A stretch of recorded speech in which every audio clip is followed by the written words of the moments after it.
Hi everybody and welcome back to Stuff, Stories, and Crafts. Today's story is called Dandelion Daydreams. So we'll be making these adorable dandelion paintings with our hands and a plastic fork.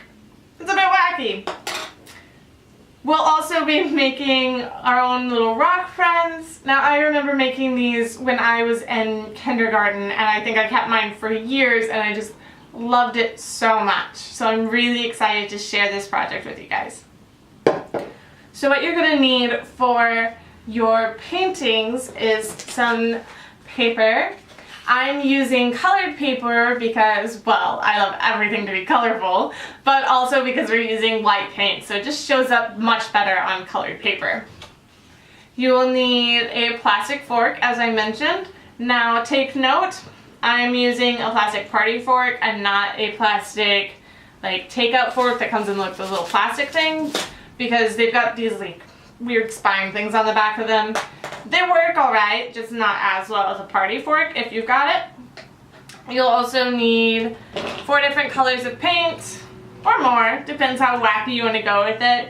Of course you can use whatever colors you want, and the more out there the better.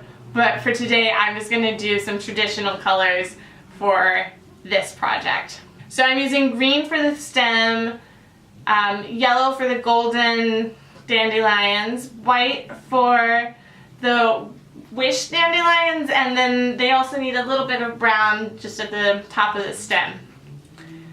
You'll also need a paper plate or something to use as a palette for your paints, and you can use a paintbrush, but I'm not going to. And if you do use a paintbrush, then have some water nearby that you can rinse it off. Now again, this is a finger painting project, so it's gonna get messy, so make sure you've got some paper towels or wipes or something nearby.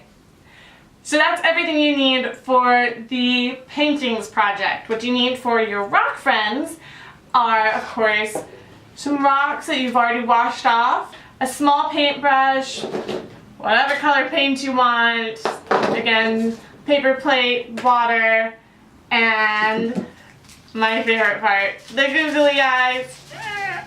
Alright, so now that we've got all of our supplies, let's get to it.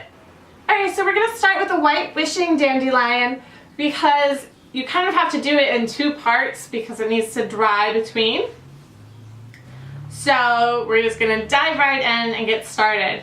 So you're going to take out your paints and get your finger nice and wet with the green paint and draw a nice line down the page to be your stem. You might have to double dip a little bit there. And if you want, you can maybe add a leaf.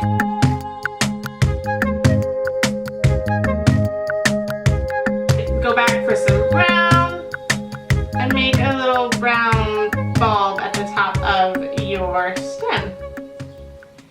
Now that has to dry so that you can paint white on top of it. So while we're waiting for that to dry, we're just going to go ahead and start the other flower. Just dry your stem on. Uh-oh, we ran out of paint. To do the petals on the golden one, you're just going to swirl your fork around in some yellow paint, or whatever color you're using really, and just kind of make some lines. Have all of your lines start in the same place and go out from there until you've got a good circle of petals. I love this project because it's super fun and simple and quick. So if you don't have a lot of time, you can still get a whole flower done in like 5 minutes. It's so great.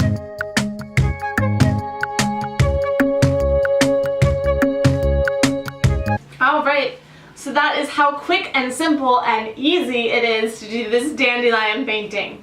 Just gotta hang it up there to dry, and we'll go back to our wishing dandelion. So this one, you need the white paint.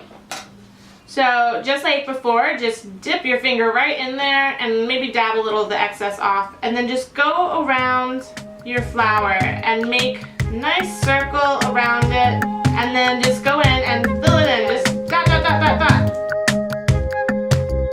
now that we finished our flowers, we're going to make our rock friends.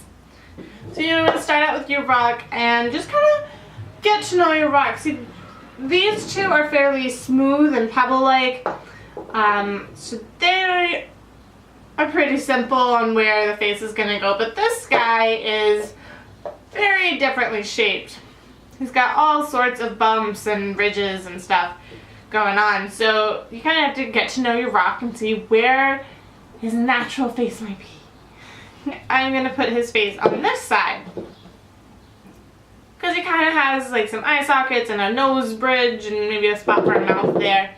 First step is putting on the eyes. I'm using some little self-adhesive googly eyes. You can use regular googly eyes.